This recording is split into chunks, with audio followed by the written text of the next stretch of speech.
So Americans and the Israelis are so hyped up right now. They're like, we did it.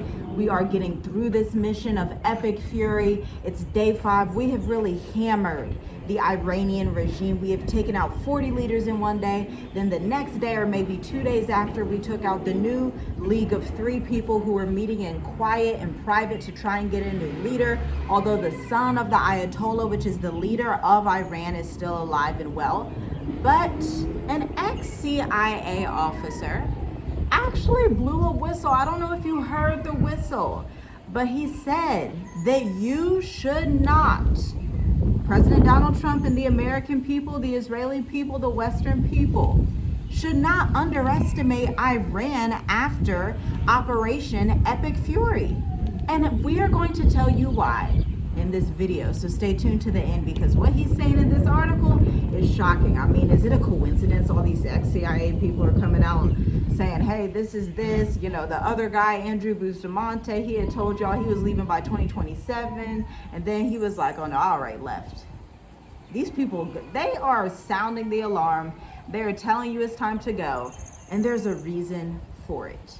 Yes, so make sure you like the video, guys. Leave your comments below. Subscribe to the channel if you haven't, because look, things are heating up. Things are getting serious. You have to stay informed of what's going on. Listen to this. Former CIA Director General David Petraeus said Sunday the U.S.-led campaign for Iran's Ayatollah Ali Khamenei capitalized on the regime's stunning arrogance while warning that Tehran still has retaliatory capabilities as it seeks to maintain unity under new leadership. Petraeus called the operation an extraordinary military achievement by the Israelis and Americans, but clearly a lot of this was led by intelligence. Precise intelligence and a degree of stunning arrogance on the part of the Iranians, he said, noting that Iran's top leadership appeared confident enough to meet together, making them vulnerable to be targeted simultaneously. But he also says it would be foolish for the Iranians to retaliate with attacks on U.S. interests in neighboring countries, saying those nationals had preferred to stay out of the conflict, but now risk being drawn in. You know, days after this speech that he's giving, what he's saying, his commentary, Iran has already pulled the whole region and parts of Europe into it as well. So he moves on to say, their aircraft are already flying as part of the overall defense effort, and we'll see if there is a decision about America using their bases again, which they had initially denied because they wanted to stay on the sidelines. Now, the U.S. and Israel launched Operation Epic Fury on Saturday morning, a joint military campaign that officials say targeted the leadership of Iran and key military installations. Iran's state media confirmed that Khamenei was killed in the strikes, along with several senior officials. And when they say several, it was like the whole cabinet of 40 people. But the same way that he cited the arrogance of the Iranian regime, the same can be true of the American regime, the American administration, because pride comes before a fall. That's what the Bible teaches. And in that situation, yeah, absolutely. For that Ayatollah, that arrogance, you know, they're meeting 40 people. You know, they thought the U.S. didn't have that intelligence. They did have that intelligence. They had the satellites. We always tell people, because we have a global audience, people who are not from America understand America's technology is far, far, far more advanced than a lot of people can even think and fathom. And so a lot of nations across the world, not only in the Middle East and Asia and Africa, but also in Europe, are not prepared for the extent of technological advancement that America has in store. Remember, I mean, they were pinging satellites to execute these plans, not only with Iran, but also with the president of Venezuela, Maduro, who is now captured in New York City somewhere in a jail. But I digress, because this is beyond insane. It's getting really crazy. And, you know, the article goes on to say from foxnews.com that he also, at the end of the article, said, you know what? Iran can still retaliate. They would most likely retaliate first against Israel, because remember, on a map, Iran's here, Israel's like right there, and Iran's like that, and they can just use short missiles. He said it doesn't even have to be a long-range missile. It's just like, psh, and that's it. That's all it takes. And so this is why they say Netanyahu has fled to Germany, where hopefully he's out of the ballistic missile crisis area. So he got out, unlike the Ayatollah. But the Muslims in Iran also say that the Ayatollah could have martyred himself. And so he could have known all that was going to happen. He could have known that Russia was going to give him intelligence and insights into what they were doing. But he, as an 86-year-old man, said, this is what I have to do to be a martyr for my people so that they can proceed to go through with the revolution that is supposed to be happening underground right now. And so there's really not an end in sight. And I think it's interesting that the CIA ex-director has said that and is telling Americans to be a little bit more sober and not so prideful, telling the Israelis they don't want to be too prideful either, because thousands of missile strikes have gone into that dome that they have over Israel, because they're like, hey, they can't hit our dome, they can't penetrate it. But once they do, it's like hellfire basically crashes down from the sky from Iran, where they said, they want to open the gates of hell on Israel and America. I know this is something that you really have to think about too. We are from America, and it kind of got me in a mindset of, okay, we are so used to America winning a lot, right? Just think about like the Olympics and stuff like that, and big old games and stuff, right? But this is something that America can really lose. And I know I guess I can just speak for myself. It's like I'm American, and in a way I have to battle my mindset of like, oh, I want America to win, but that's not a mindset that should be or you should be having, right? You shouldn't be wanting nobody to win, nobody to lose.